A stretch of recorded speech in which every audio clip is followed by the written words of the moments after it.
Hey, it's Bryson here, out here in nature. It is December 31st, 2021. I want to wish everyone out there that is watching, listening to this video, a happy, fake Roman New Year. And today I just want to put out a positive, encouraging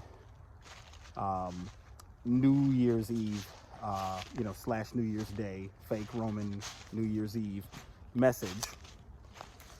Just out here walking totally off trail, out in nature, and just loving every bit of it. It's about 42 degrees outside, 42, the meaning of life. The air, it has like a nice moisture to it, and it's just very refreshing. It is a very kind of like overcast, foggy day, but it's fine.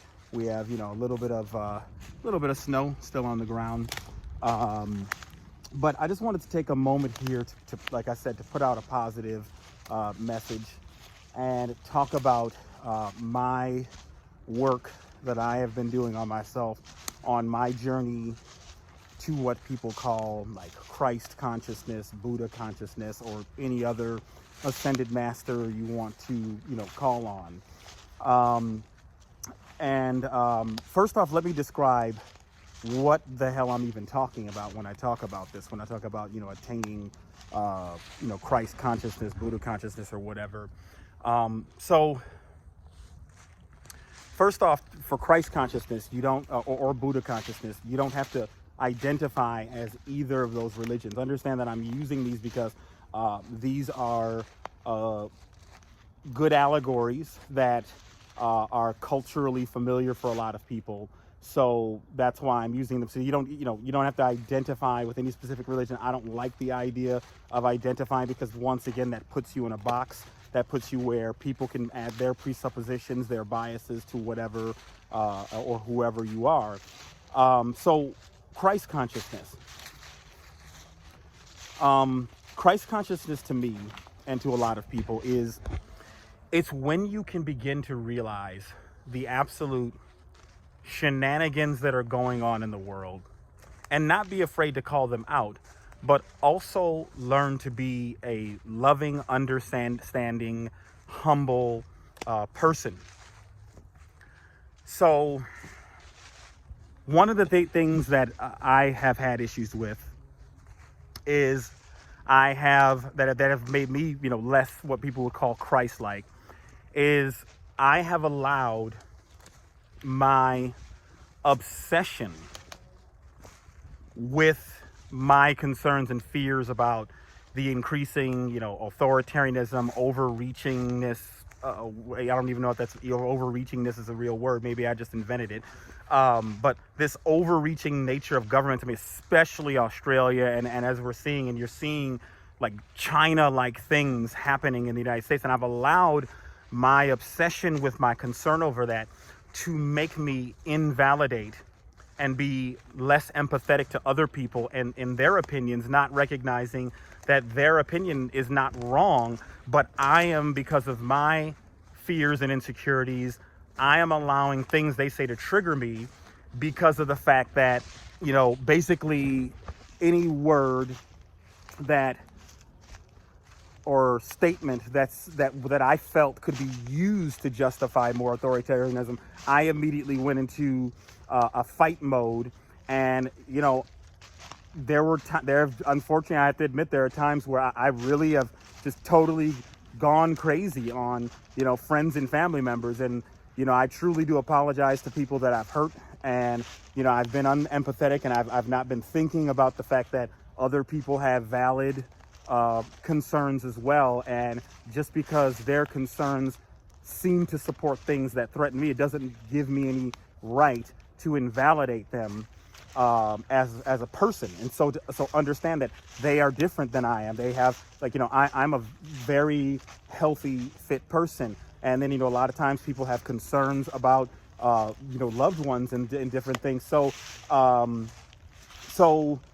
that's what coming to the Christ consciousness has been for me.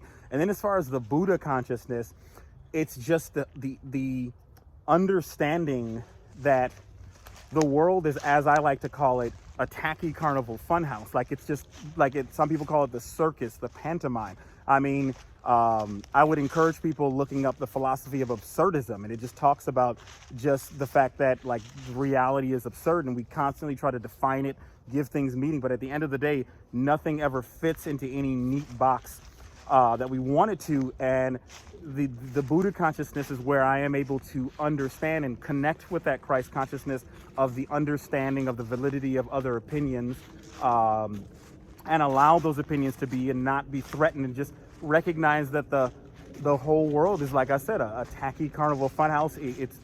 It's not something that can be reconciled with our brains. Terence McKenna had a quote. He said it was something to the effect of, "Where is it writ that anthropoid apes should understand reality?"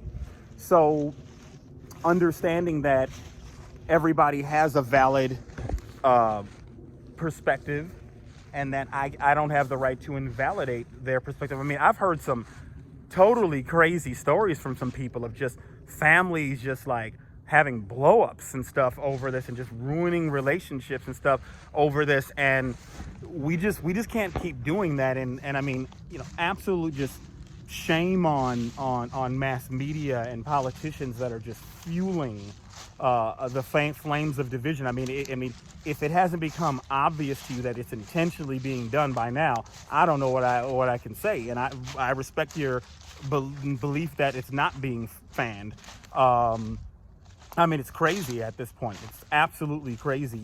Everything is being done to keep people divided. And when you actually start poking through, you end up realizing that the division doesn't even make any sense. That when you start picking apart the different arguments, nobody really clearly has an understanding. And, I started to wake up in 2016 when I just started realizing, like, 2016 was definitely, like, especially during the primaries, I'm like, wait a minute, this whole thing is like rigged. And that's when I kind of started waking up. And then 2020 is when I've just got to the point where I'm just like, man, I'm like, I thought I had some kind of simulacrum of an understanding of what is going on in this world. And I'm just like, man, this world is just even more bizarre and even crazier than I've thought. And it's like the Twilight Zone. And so, my message is just we need to come together in this consciousness of the ascended masters. The reason why I get out into nature so much is because I want to get out into nature and connect with where I came from. We are a species where so many people, so many individuals have forgotten that we are actually part of nature. People treat nature like it's some alien being or something when it's from where we're from, and people are going into increasingly synthetic lives of just electronics, and you have to get back connected to where you came from and where your ancestors came from, so you can start activating that ancestral DNA that is within you, that is not junk DNA. It's not junk DNA. And we need to, as humanity, get back to a more natural, organic connection to Gaia, Mother Earth. And that is the natural spirituality that activates all of these aspects of yourself, all of these higher levels of consciousness, these higher levels of understanding, higher levels of just overall perception. When I sit out here in nature and I just observe silently things going on, it just tells me the truth, because like nature does not require any sort of written laws. It doesn't need any legislation. It doesn't need any semantics, any pontification. It needs none of it. It just exists. I witness and I see the interconnection between all of the organisms within nature, and I witnessed even things like predation, all kinds of things, and it's just it connects you. And so I really encourage people to get out into nature. There never is bad weather.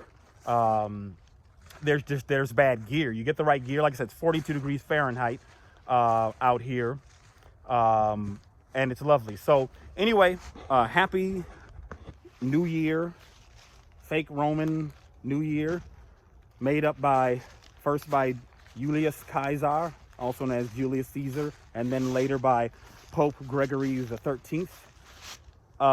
And just get into that level of and understand also that you're gonna like fall sometimes too. Like me recording this video does not mean that I'm not going to falter, but at least I'm becoming consciously aware. So anyway, thank you for watching this, taking a few minutes out of your out of your day to listen to this, and have a happy new year.